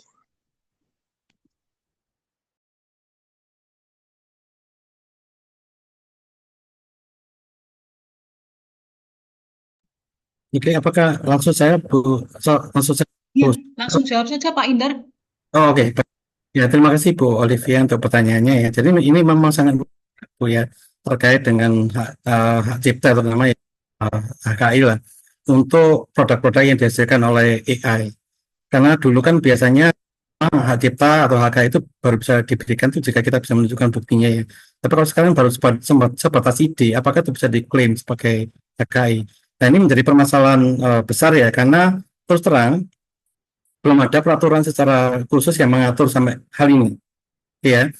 Dan pemerintah sendiri tidak memberikan, sementara ini belum memberikan semacam batasan yang jelas ya. Apakah kreasi arts yang dihasilkan oleh AI itu bisa mendapatkan HKI atau enggak? Nah, seperti itu. Yang pasti adalah kalau AI atau art yang dibuat oleh AI tadi itu masih dibuat atau diidekan oleh manusianya ya, dari AI-nya hanya sebagai tools untuk merealisasikan gambarnya atau visualnya ya, atau mungkin suaranya ya, tapi sumber idenya itu masih manusia. Itu saya kira masih masih etis Bu. Yang menjadi tidak etis itu gini, kalau misalkan ya ada karya orang lain yang sudah ada wujudnya, bahkan mungkin sudah di-HKI-kan ya, kemudian dibuat versi AI-nya, versi kreasi barunya menggunakan AI, diklaim sebagai versi dia, ini yang tidak etis. Ya, karena ide dari manusia itu tetap harus dihargai. Yang terutama di sana, bukan ide bagaimana memanfaatkan AI-nya untuk menghasilkan versi baru dari art yang sudah ada. Nah, seperti itu. Nah, kemudian apakah art yang dihasilkan oleh AI ini itu ke depannya itu bisa mengangkat atau bisa memberikan dampak perekonomian yang signifikan ya, apakah profitable atau tidak ya. Nah, mungkin Ibu juga ingat ya, di era mungkin 5 tahun yang lalu ya, ketika era blockchain itu berkembang dan ada namanya di sana itu yang apa, yang sifatnya NFT ya, non fungible token ya. Nah, itu bisa dimanfaatkan untuk semacam label produk buatan saya. Nah, di sinilah kemudian muncul ekonomi baru ya, di mana orang kemudian bisa membeli hak cipta tersebut atau kreasi tersebut dan dianggap sebagai milik dari orang tersebut. Nah, mungkin ke depan ya AI art yang dibuat oleh AI itu bisa juga diintegrasikan dengan teknologi blockchain semacam ini. Kemudian di sana hak ciptanya, kemudian siapa pemegang lisensinya, kemudian siapa pemegang sekarang itu bisa tercatat. Nah, kemudian saya pikir akan muncul siklus ekonomi yang baru di sana. Seperti itu. Sekali lagi masalah etika ini ya harus berpulang ke orangnya ya. Jadi kalau saya bikin atau memanfaatkan tools AI untuk meng-create sesuatu yang sudah ada sebelumnya, itu tidak etis. Menurut saya seperti itu, Olivia. Semoga menjawab. Terima kasih, Olivia. Oke, sangat luar biasa sekali penjelasan dari Pak Indar. Terima kasih Bu Olivia sudah bertanya pertanyaan yang sangat bagus. Selanjutnya ada Pak Erik Sebastian yang akan bertanya. Silakan Pak Erik. Yap, izin Pak Indar, ada beberapa pertanyaan yang saya mau sampaikan prinsipil saja. Yang pertama adalah Bapak di dunia pendidikan. Itu kan lulusan Universitas Petra nanti akan menjawab kebutuhan kebutuhan pekerjaan dan segala macamnya.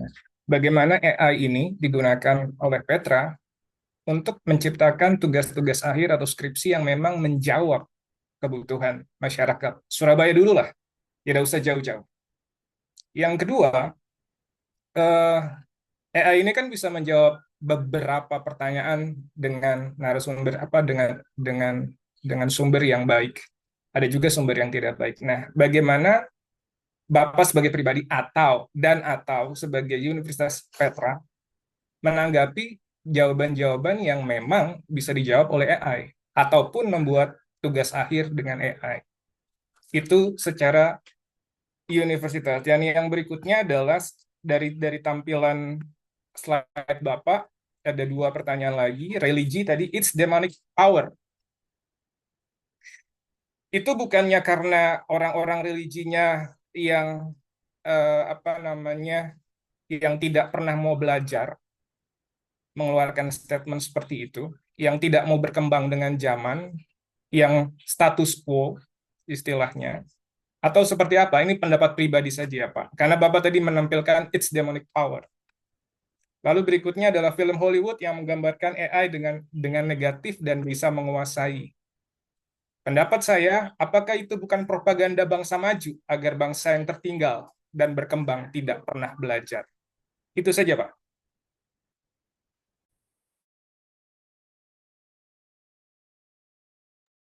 Oke, baik. Terima kasih banyak Pak Erik untuk pertanyaannya ya. Ini ada 4 pertanyaan yang ya cukup padat, yang cukup menarik ya.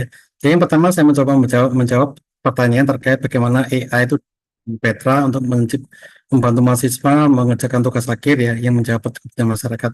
Nah, kalau di kami di Petra ya, kami mengizinkan mahasiswa itu menggunakan AI dengan bertanggung jawab.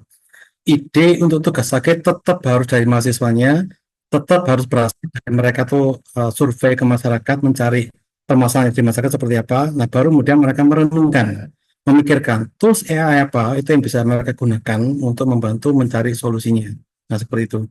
Biasanya di beberapa perkuliahan yang ada di Petra ya, itu mereka diajarkan bagaimana mereka tuh mencari dulu sumber permasalahan di masyarakat itu apa, ya. Kemudian yang mereka bisa lakukan apa, dan tools AI apa yang bisa dipakai untuk menjawab pertanyaan seperti itu. Jadi secara umum kami tidak melarang mahasiswa untuk menggunakan AI, tapi mereka harus menggunakan AI secara bertanggung jawab. Dan ini mungkin terkait juga dengan laporan atau terkait dengan hasil yang didapatkan ketika mereka apa menggunakan AI ya. Nah, misalkan mereka bikin laporan ya. Nah, beberapa mahasiswa kami itu terus terang ya Bapak, itu mengalami kesulitan dalam menuangkan ide mereka dan di dalam sebuah kalimat yang mudah dicerna oleh pembacanya. Nah, dalam hal ini ya saya bilang ke mereka, silakan menggunakan AI untuk menciptakan sebuah laporan atau kalimat ya atau paragraf ya. Itu yang mudah untuk dipelajari sesuai dengan tata kalimat bahasa Indonesia yang baik dan benar. Sambil kalian belajar bahwa si AI itu menciptakan paragrafnya seperti itu. Nah, ini biasanya yang kami tekankan.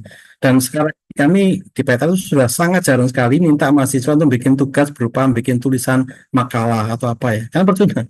Karena itu pasti akan diberikan ke ChatGPT, menurut ChatGPT mengenerate. Ya. Sesuatu yang menurut saya percuma untuk diberikan sebagai tugas. Jadi intinya adalah kita tetap minta mahasiswa itu harus aktif mencari aktif menggali ide-ide sendiri, solusinya apa. Nah, ketika dia menggali ide, mereka boleh memanfaatkan AI, ChatGPT. Solusi yang terbaik untuk masalah ini apa? Nah, kemudian mereka harus kembang, tidak boleh ngambil langsung, oh ini solusinya yang akan dipakai. Tidak. Mereka harus bisa mempertanggungjawabkan, ya, kenapa mereka akhirnya menggunakan solusi itu. Meskipun solusi itu diberikan oleh AI. Mereka harus bisa mempertanggungjawabkannya.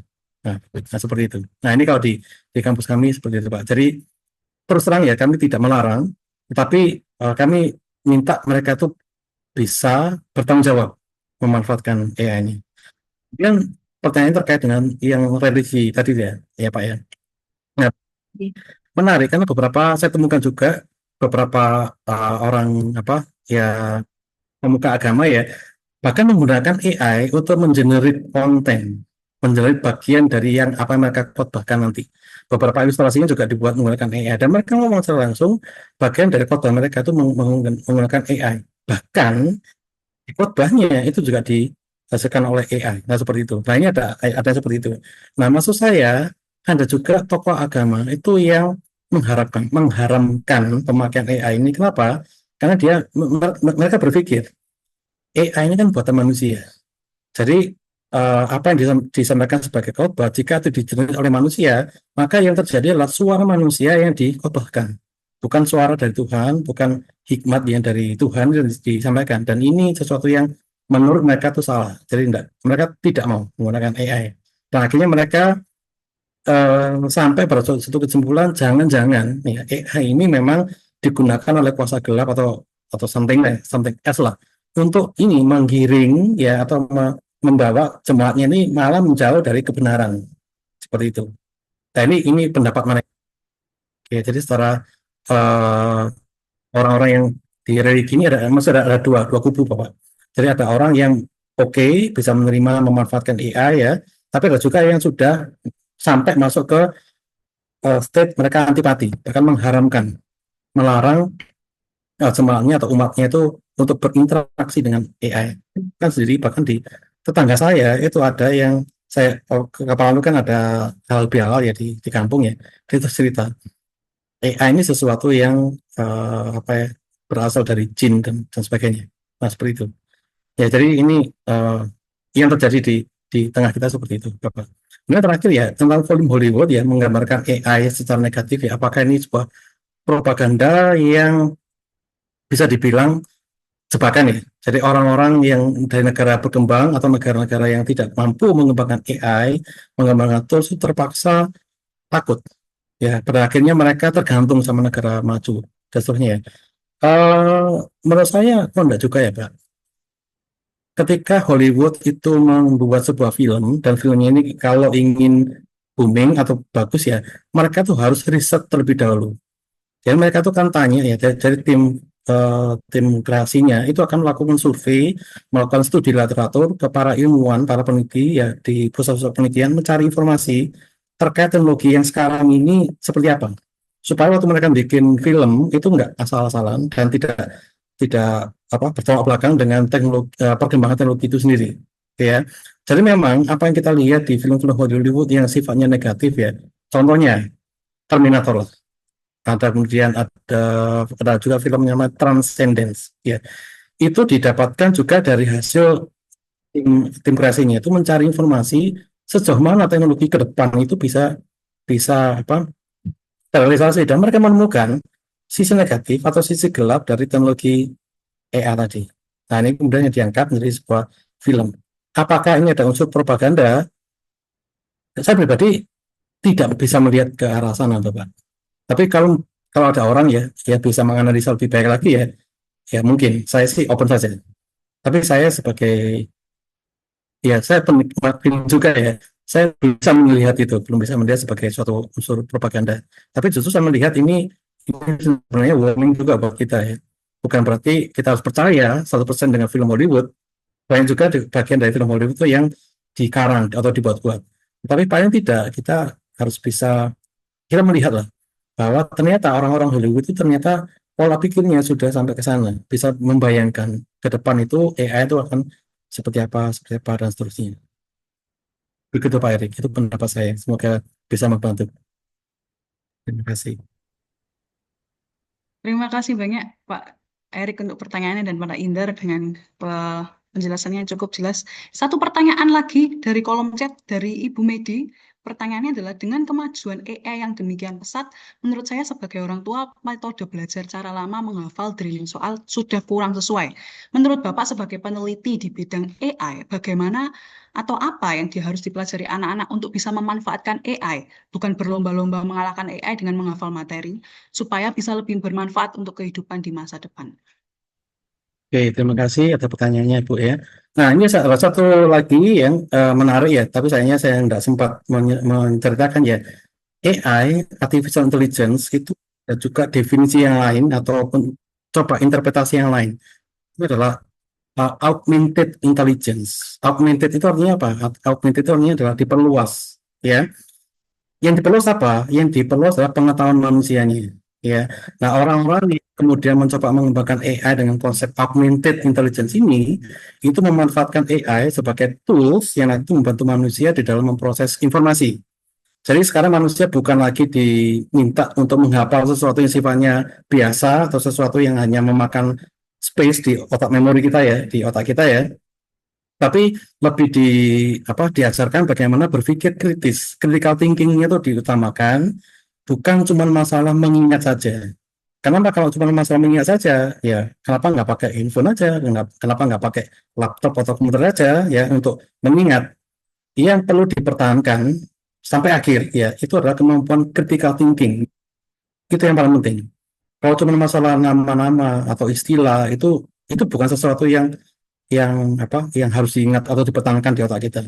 Sayang, karena kapasitas otak kita kan juga ada batasannya. Nggak mungkin kita mengingat semuanya itu, bahkan istilah-istilah yang sebenarnya itu nggak terlalu penting ya, terpaksa diingat, itu sayang. Sebaiknya otak kita itu dengan sesuatu yang sifatnya challenging ya, sesuatu yang membutuhkan kita berpikir lebih dalam lagi secara kritis. Ini disebut sebagai critical thinking. Nah, konsep inilah itu yang dipegang oleh mereka yang mengembangkan yang namanya tadi augmented intelligence, ya. Nah, kemudian kembali ke pertanyaannya, apakah pola pembelajaran sifatnya drilling itu sudah nggak relevan lagi sekarang? Menurut saya ini masih penting, Bu.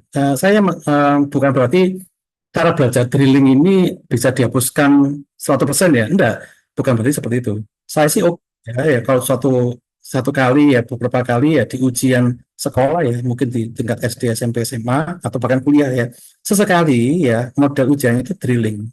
Tujuannya apa? Tujuannya gini, sebenarnya di dalam otak kita itu ada bagian komponen namanya LGN. Itu maaf saya lupa, tiba-tiba lost. Nah, LGN ini adalah semacam gateway juga otak besar atau cortex istilahnya ya. Gateway ini adalah dia itu perlu dibombardir dengan informasi supaya gateway-nya terbuka dan informasi itu bisa masuk ke dalam korteks. Dan ini saya pahami di bidang neuroscience, karena dulu saya PhD-nya itu ya satu ruangan dengan orang-orang neuroscience. Ya, saya belajar seperti itu.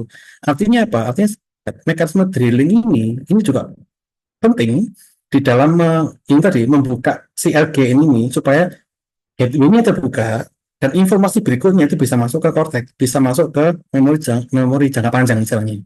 Ya. Nah, tetapi bukan berarti semuanya harus modern drilling. Enggak. 1-2 kali itu perlu. Karena itu akan men-trigger LGN untuk membuka GetPedia, dan informasi berikutnya itu bisa akan lebih lancar untuk disimpan di Cortex. Seperti itu. Jadi saya masih setuju kalau model ujian drilling itu diberikan, tapi tidak harus semuanya drilling, tidak, 1-2 kali untuk melatih, Bu. Karena kemampuan drilling ini ya, ini kalau dihilangkan 100% itu juga merugikan jangka panjang. Nah, tetapi sekali lagi saya sedikit banyak sepakat ya dengan mereka yang mengembangkan intelijen tadi ya.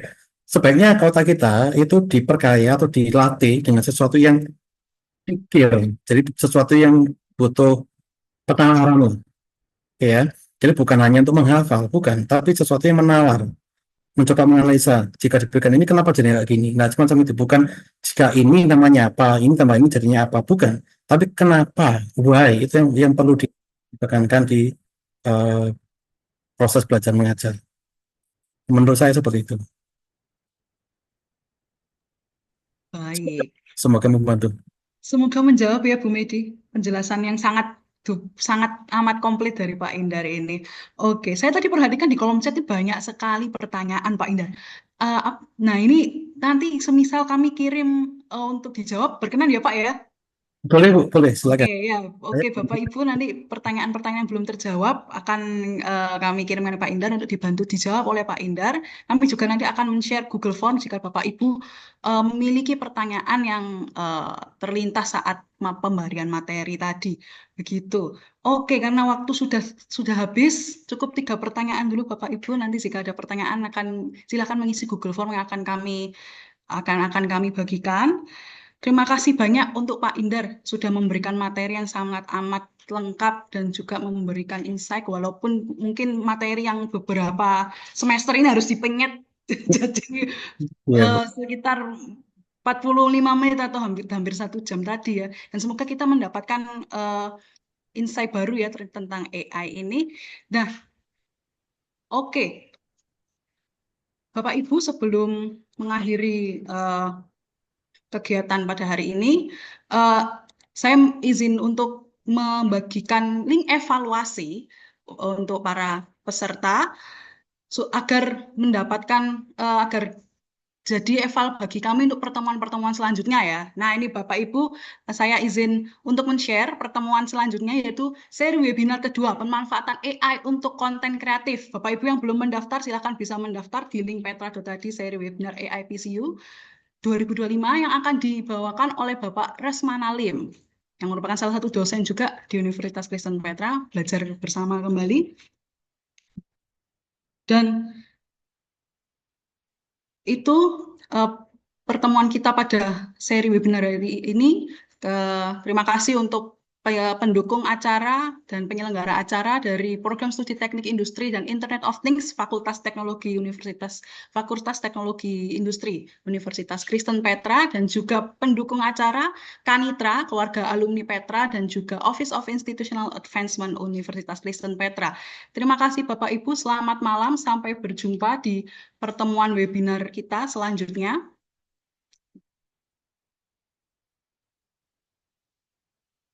Oke, silakan Bapak Ibu bisa meninggalkan Zoom meeting ini. Terima kasih banyak.